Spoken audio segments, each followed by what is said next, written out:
నమస్కారం. Please do subscribe AP power news. Thank you so much. Kharif సీజన్లో రైతులకు ఎరువులు అందించాలి. గుడివాడ అమర్నాథ్.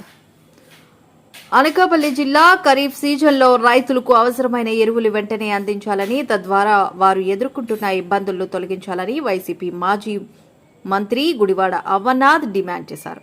ఈ మేరకు వైసీపీ ఆధ్వర్యంలో జిల్లా కలెక్టర్కు వినతి పత్రం సమర్పించినట్లు ఆయన తెలిపారు. అన్నదాత సుఖీభవ పథకంపై విమర్శలు. 2024-25 సంవత్సరంలో నూతన ప్రభుత్వం అన్నదాత సుఖీభవ పథకాన్ని అమలు చేయడంలో విఫలమైందని అమర్నాథ్ ఆరోపించారు. ఏడాది క్రితం ఈ పథకం కింద లబ్ధి పొందిన రైతుల సంఖ్యను తగ్గించారని, మిగిలిన అర్హులందరికీ కూడా వెంటనే పథకం వర్తింపజేయాలని ఆయన ప్రభుత్వాన్ని కోరారు.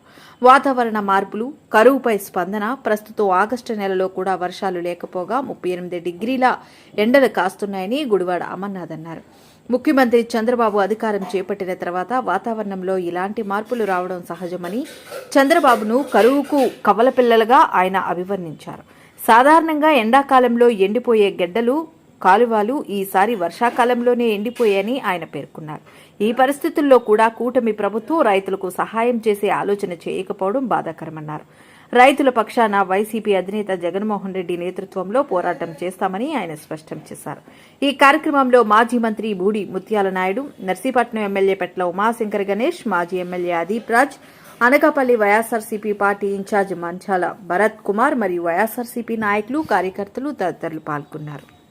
వైఎస్ఆర్ కాంగ్రెస్ పార్టీ అధ్యక్షుడు జగన్మోహన్ రెడ్డి గారి ఆదేశాల మేరకు రాష్ట్రంలో ఉన్నటువంటి రైతు సమస్యలపైన, ముఖ్యంగా ఎరువుల కొరతపైన, యూరియా కొరతపైన, రాష్ట్రంలో ఉన్నటువంటి రైతాంగం పడుతున్నటువంటి ఇబ్బందులన్నింటినీ కూడా ప్రభుత్వం దృష్టికి, ప్రభుత్వం మీద ఒత్తిడి తీసుకొచ్చేటువంటి విధంగా రాష్ట్రంలో ఉన్నటువంటి 26 జిల్లాల్లో కూడా పార్టీ సీనియర్ నాయకత్వం అంతా కూడా ఆయా జిల్లా కలెక్టర్లను కలిసి పరిస్థితులన్నింటినీ కూడా ప్రభుత్వం దృష్టికి చేరేటువంటి విధంగా, వారి మీద ఒత్తిడి తీసుకొచ్చేటువంటి విధంగా ఒక రిప్రజెంటేషన్ని వైఎస్ఆర్ కాంగ్రెస్ పార్టీ ఇవ్వడం జరిగింది.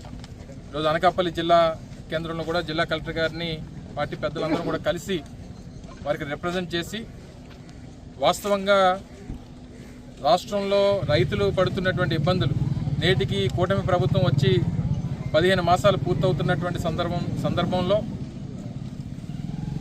రైతులకి వారు ఏదైతే ఎన్నికల ముందు ఇచ్చినటువంటి హామీ అన్నదాత సుఖీభవ 2024-25 సంవత్సరం పూర్తిగా ఎగ్గొట్టేసేటువంటి కార్యక్రమం చేశారు. 2025-26 గాను కొంతమందికి మొన్న ఒక 5,000 రూపాయలు వేసినట్టుగా చూసాం. పిఎం కిసాన్ కింద ఒక 2,000 రూపాయలు, అది కూడా 50 లక్షల మంది రైతులు ఉంటే, గతంలో మేము రైతు భరోసా కార్యక్రమాన్ని 50 లక్షల మందికి ఇస్తే ఇది 43 లక్షల మందికి అని చెప్పి లెక్కలు చూపించారు.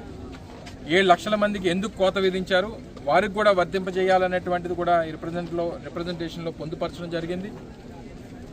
మళ్ళీ బ్యాలెన్స్ 15,000 రూపాయలు కూటమి ప్రభుత్వం ఎన్నికల ముందు ఏదైతే ఈ రాష్ట్ర ప్రజలకి, రైతులకి, రైతాంగానికి హామీ ఇచ్చిందో, ఇచ్చినటువంటి హామీని ఎప్పుడు నిలబెట్టుకుంటారు? ముఖ్యంగా గతంలో జగన్మోహన్ రెడ్డి గారు ముఖ్యమంత్రిగా ఉన్నప్పుడు రాష్ట్రంలో ఉన్నటువంటి రైతాంగానికి రైతు భరోసా కేంద్రాలని అందుబాటులోకి తీసుకుని వచ్చి, ఎరువులు కావాలన్నా, విత్తనాలు కావాలన్నా, ఏది కావాలన్నా పూర్వం ఏ రకంగా క్యూ లైన్లో నిలబడి కొట్లాటలు జరిగి, పెద్ద పెద్ద గొడవలు జరిగి, ఆ విత్తనాల కోసం, వీటి కోసం ఏ రకంగా గొడవలు పడేవారో మనందరం కూడా చూసాం 2019 వరకు. రైతు భరోసా కేంద్రాలు వచ్చిన తర్వాత నేరుగా రైతు కాళ్ళ దగ్గరికే కావాల్సినటువంటి వారికి కావాల్సినటువంటి ప్రతిదీ కూడా అందించేటువంటి కార్యక్రమాన్ని చేశాం. అక్కడ ఉన్నటువంటి అగ్రికల్చర్ ఆఫీసర్స్ కానీ, ప్రతి సచివాలయంలో అగ్రికల్చర్ ఆఫీసర్ ఉండేవారు. ఎప్పటికప్పుడు ఎవరికి, ఏ గ్రామంలో ఏ రైతుకి ఏది అవసరం ఉందో తెలుసుకొని మరీ వారికి అందుబాటులో తీసుకొచ్చేటువంటి కార్యక్రమం చేశాం.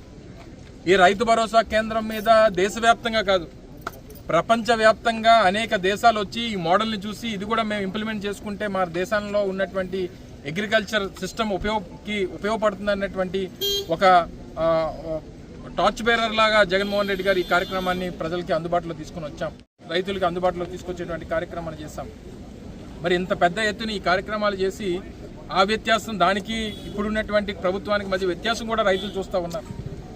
చంద్రబాబు నాయుడు గారు మొదటి నుంచి చెప్తా ఉన్నారు, వ్యవసాయం అంటే దండగా అనేటువంటి ఒక స్లోగన్ చంద్రబాబు నాయుడు గారికి అది పేటెంట్. మొన్న కూడా నిన్న కాక మొన్న జరిగినటువంటి ఈ కార్యక్రమం, రైతులకు సంబంధించినటువంటి కార్యక్రమంలో కూడా చెప్పారు, నేను ముఖ్యమంత్రిగా ఉండగా రైతులకి భరోసా ఉండదు, రైతులకి అన్నదాత సుఖీభావం ఉండదు, ఇది నా ప్రామిస్ అని చెప్పి చంద్రబాబు నాయుడు గారు చెప్పారు. అంటే ఆయన మనసులో మాటని అది పొరపాటుని చెప్పారా, ఎలా చెప్పారా, మనసులో మాటని చెప్పాడు. రైతులకి ఈ రాష్ట్రంలో చోటు లేదు, రైతులకి ఈ రాష్ట్రంలో ఏ రకమైనటువంటి న్యాయం జరగదు, రైతులకి ఏ రకమైనటువంటి సౌకర్యాలు అందించమనేటువంటిది ముఖ్యమంత్రి చెప్తా ఉంటే, జిఎస్డిపి ఈ రాష్ట్రంలో ఉన్నటువంటి జిఎస్డిపి 43-45% అగ్రికల్చర్ మీద ఆధారపడి ఉన్నటువంటి రాష్ట్రం ఆంధ్రప్రదేశ్ రాష్ట్రం. అటువంటి రాష్ట్రంలో రైతులకి న్యాయం జరగకపోతే మరి ఏ రకంగా ఈ రాష్ట్రంలో ఉన్నటువంటి రైతులు వారి జీవనాన్ని సాగిస్తారు? మనం ఆగస్టు మాసంలో ఉన్నాం, 4వ తారీఖు, మీరు అందరూ చెమటలు పట్టేశారు.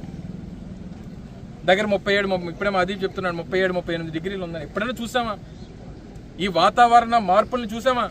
చంద్రబాబు నాయుడు గారు వస్తే ఇది మనకు తప్పదు. మనకి కరువు, చంద్రబాబు నాయుడు, కవల పిల్ల అనేటువంటిది అందరికీ తెలుసు. ఇప్పుడే మా పెద్దలు ఎండాకాలంలో గడ్డి ఎండిపోవడం చూసాం, కానీ గడ్డలన్నీ కూడా ఎండిపోవడం చూసాం, కానీ వాగులన్నీ. ఈరోజు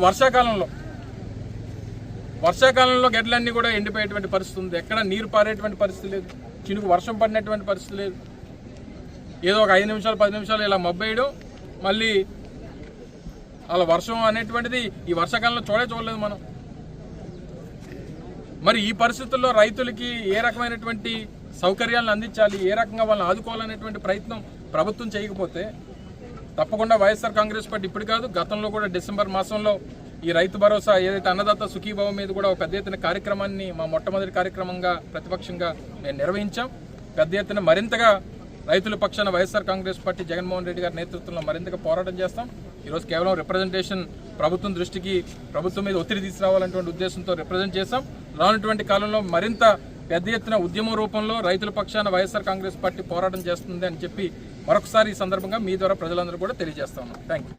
Please subscribe our channel AP Power News.